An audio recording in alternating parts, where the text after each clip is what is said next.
ফরজ ওয়াজিব ছুটে যায়, তাতে কোনো আফসোস নাই, নামাজ লাগে না।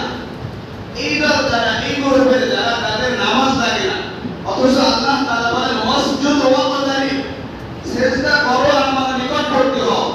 আল্লাহ তাআলার নিকটবর্তী হওয়ার একটাই মাত্র উত্তম মাধ্যম হলো সিজদা, বেশি বেশি সিজদা করা। আল্লাহ রাসূলকে একজন বললেন, আল্লাহ রাসূল আমি আপনার কাছে এরকম ভাবে জান্নাতে আপনার কাছাকাছি থাকতে চাই। তখন আল্লাহ রাসূল সাল্লাল্লাহু আলাইহি ওয়াসাল্লাম বলেন বেশি বেশি নামাজ পড়ো। কিন্তু বর্তমান সমাজে দেখা যায় এই বেদাতি গ্রুপ যারা এই বেদাতের মধ্যে লিপ্ত, তাদের নামাজ রোজা লাগে না। তারা তাদেরকে জিজ্ঞাসা করবেন, তারা বলে রাসূলের মহব্বত আমাদের ভিতরে পরিপূর্ণ, আপনি নামাজের দাওয়াত দিবেন বলেন যান আসতেছে। বারবার যখন বলবেন যে হুজুর রাসূলের মহব্বত আল্লাহর মহব্বত তো আমাদের অন্তরে পরিপূর্ণ, অথচ আল্লাহ রাসূল বলতেছেন নামাজ পড়ো তাহলে আমার কাছাকাছি থাকতে পারবা।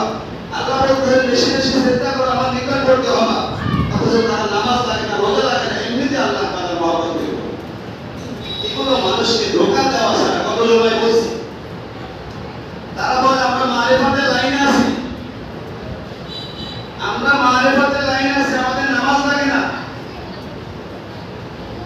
আমাদের নামাজের রূপ সিজদা নাই, এমনি আমাদের নামাজ হয়ে যায়। আমরা মারিফাতি লোক, শরীয়ত পালন করা ছাড়া কেউ মারিফাত অর্জন করতে পারে না। মারিফাত অর্থ হলো পরিচয়। যখন একটা মানুষ আল্লাহর সাথে সম্পর্ক হয়ে যায়, আল্লাহর হুকুম মানতে মানতে আল্লাহ তাআলার সাথে ভালো সম্পর্ক হয়, তখন সে মারিফাতে লেগে গেছে।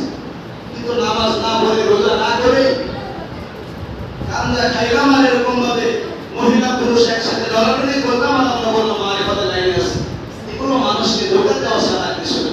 আল্লাহ তাআলা আমাদেরকে এর থেকে হেফাজত করুন, সকলে বলে আমিন। ওয়া আখিরু দাওয়ানা।